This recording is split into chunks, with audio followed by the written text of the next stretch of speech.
বিগত 15 বছরের দুঃশাসনে ফল হচ্ছে এই আমাদের বর্তমান পরিস্থিতি। লেফটেন্যান্ট শহীদ তানজিম এই নামটা আমার মনে হয় আমাদের বাংলাদেশের ইতিহাসে এবং সেনাবাহিনীর ইতিহাসে স্বর্ণাক্ষরে লেখা থাকবে, কেননা সে মারা গেছে on line of duty. On line of ডিউটিতে বলতে আমরা বুঝাই সে ইউনিফর্ম পরে অপারেশন করতে মারা গেছেন। এটা একটা খুবই দুর্ঘটনার বিষয় এবং আমরা যে এরকম একটা ফুল ফুটতে না ফুটতেই ফুলটা শেষ হয়ে গেল, এটা কিন্তু মেনে নেওয়া যায় না। তবে এই পরিস্থিতি একটাই আমাদেরকে স্মরণ করিয়ে দেয় যে আমাদের দেশে এখনও অনেক অরাজকতা বিস্তার করছে। বিগত 15 বছরের দুঃশাসনে ফল হচ্ছে এই আমাদের বর্তমান পরিস্থিতি।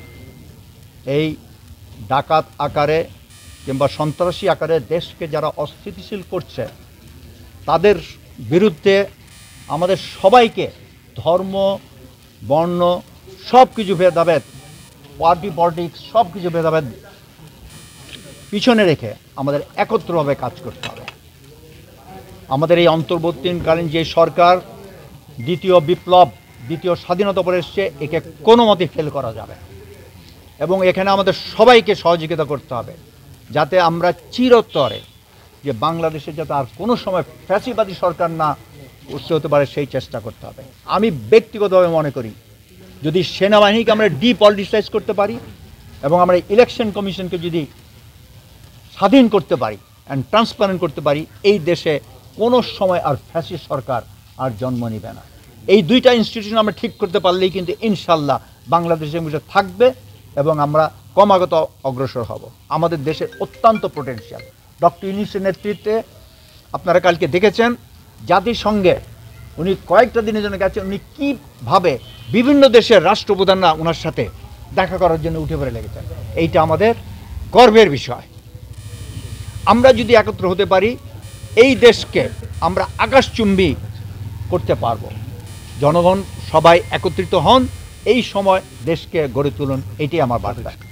ডাকাত বলেন, সন্ত্রাসী বলেন, যে একজন মানুষকে মারতে পারে সেনাবাহিনীকে হাতে বলে, তাহলে বুঝে মানে সে কত ডেঞ্জারাস সন্ত্রাস।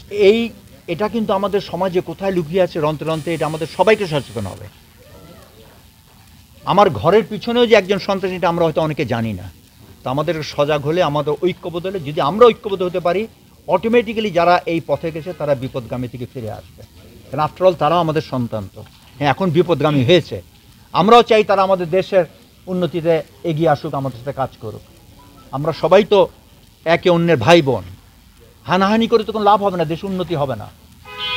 এবং আগামী সরকার যদি বাংলাদেশ জাতীয়তাবাদী সরকার আসে, আমাদের অ্যাক্টিং চেয়ারম্যান যদি উনি যেই আপনারা ওনার বক্তব্য শুনছেন, যদি সেই সুযোগ আসে, নিশ্চয়ই বাংলাদেশকে একটা উন্নত দেশে আমরা পরিণত করতে পারবো।